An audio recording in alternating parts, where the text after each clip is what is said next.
about biological fuel generation, and we are group 4. Biological fuel generation. So what is biological fuel or biofuel? Biofuel that is produced through contemporary processes from biomass, rather than a fuel produced by the very slow geological processes involve formation of fossil fuels such as oil. So, sinasabi din na biofuel at biomass ay nakakapagpalit. Like, karang na karamihan ay pareho ito, pero hindi. Biomass is an organic material which has stored sunlight in the form of chemical energy. It can be considered as a renewable energy source and can be converted into either direct energy carrier, compounds by direct combustion, anaerobic digestion system, destructive distillation, gasification, chemical hydrolysis, and biochemical hydrolysis.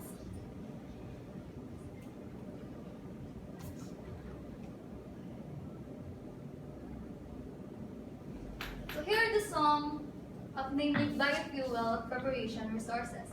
First one is the agricultural crops, vegetables, oils, animal fats, sugars, algae, plants, proteins. So if the biomass is involved in biofuel, it can regrow quickly or easily. That is generally considered as a form of renewable energy. Biofuel is divided in 3 categories. First generation.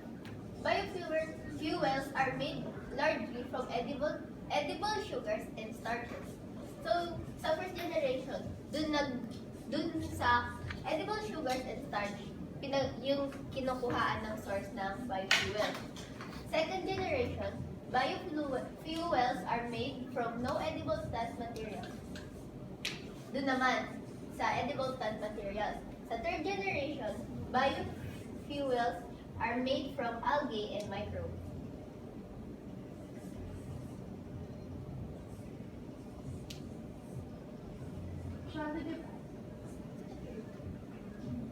Bioethanol, produced from agricultural crops. Biodiesel, mix of methyl esters and fatty acids. Prepared from vegetable oil and animal fats. Biogas, bioethanol. Biogas, produced from biomass. Biopetrol, produced from carbon waste, sewage, sludge, agri-waste, bagasse, pulp and paper residues, tannery sludge, and other end-of-life products such as plastic, tires, and organics in municipal solid waste. Biomethanol, produced from biomass but is now chiefly made from natural gas. Biobutanol, produced from biomass. So here the understanding are different types of biofuel.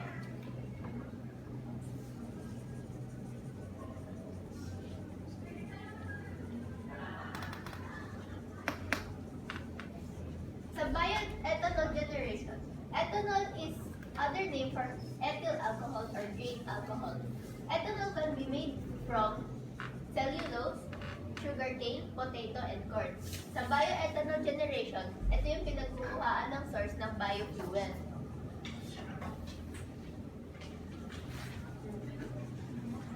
Biodiesel. So, what is it? Biodiesel is a fuel made primarily from the oils and fats of plants. Although it can be used as a straight replacement to diesel, the blend of biodiesel to diesel can be as low as 20% biodiesel and 80% diesel. It can be produced through a transesterification process forming fatty esters.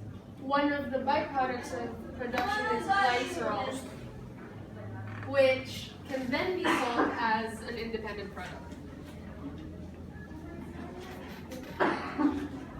Resources for biodiesel. Virgin oil feedstock, repressed and soybean oils are most commonly used.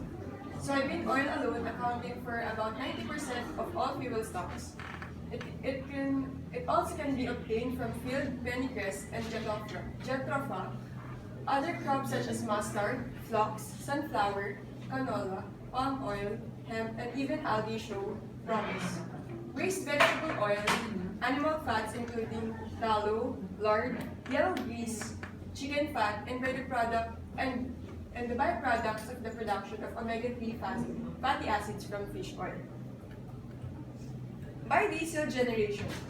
Biodiesel is made by chemically altering an organic oil, typically vegetable oil, through a process called transesterification.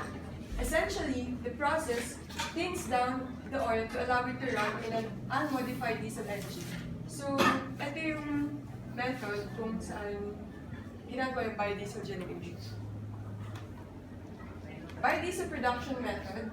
And so, sun energy to renewable resource, crop refining, so din yung food products, biodiesel production, din yung glycerin, renewable fuel, existing technology, and renewable resource. So, cycle lang.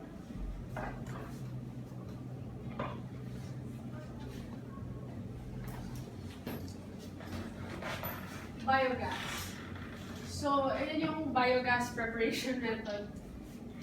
So, food goes in, stuff goes out, and then biogas generator Or fertilizers is byproduct. And then usable gas, final product.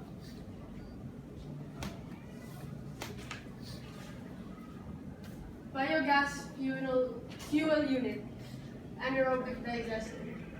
So, ayun siya. Same as goes lang sa nauna process ng anaerobic digestion.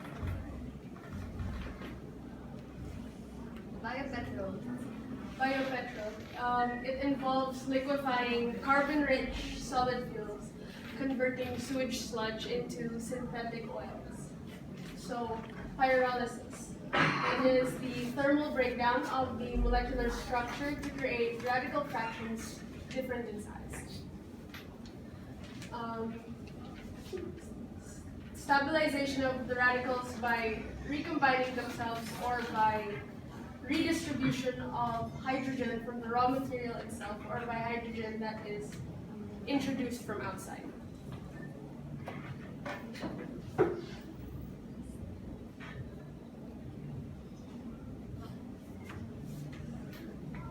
Other alcohols and ethers, biobutanol. Biobutanol.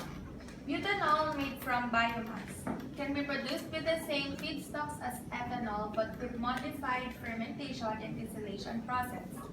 Butanol can be used in standard vehicles in gasoline blends. Biomethanol. Methanol is commonly called wood alcohol.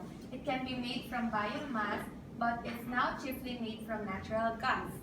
Production of methanol is one way to make use of remote natural gas that might not otherwise be brought to market. It has about half the energy content of gasoline. The benefits of biofuels. Biofuels are completely renewable sources. It will always be there. Biofuels fit our current infrastructure. Biofuels disadvantages. Advantages. Advantages of biofuel are easy to grow, can convert waste parts of plants into fuel, mix in with or use instead of gasoline, thus saving fossil fuels. Disadvantages. CO2 still released when it is burned. Farmland used for fuel, less food produced. Sometimes the amount of energy needed to harvest, convert, and transport the fuel uses as much as oil as it saves.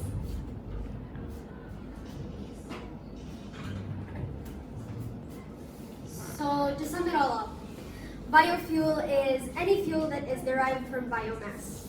That is plant or algae material or animal waste. Since such feedstock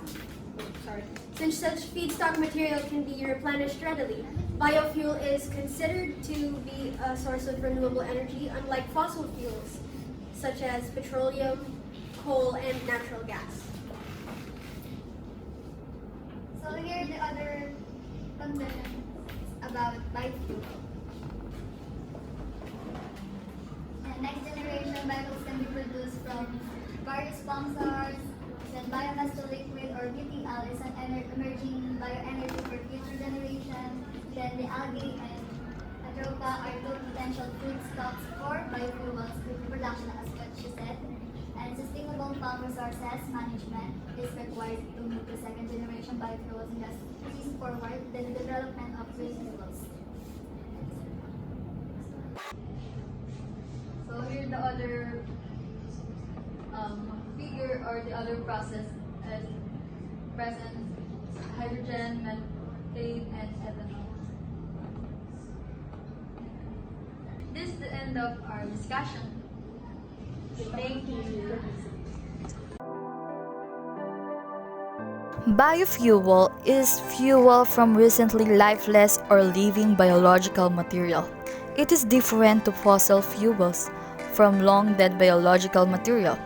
It can be formed in solid, liquid, or gas that are usually used to power cars, heat homes, and for cooking.